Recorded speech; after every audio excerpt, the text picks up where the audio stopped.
possiamo confermare che questa settimana i lavori si concluderanno e quindi da lunedì 21 ci sarà l'attivazione del nuovo triage. Da lunedì lo IOF di Padova avrà un nuovo triage, una nuova struttura pensata proprio in questi tempi di emergenza sanitaria.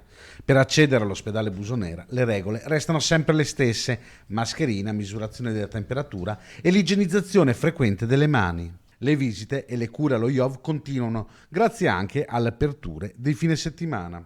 Cerchiamo di ringraziare sempre come è possibile, in pubblico e in privato, i nostri dipendenti, senza i quali non avremmo avuto questi risultati, chiaramente.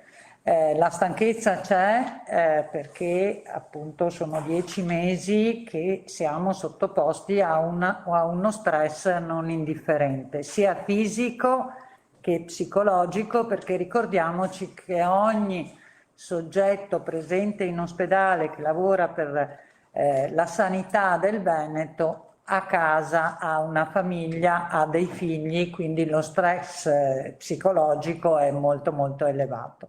Il contagio corre anche tra i circa 1200 dipendenti delle due sedi di Padova e Castelfranco.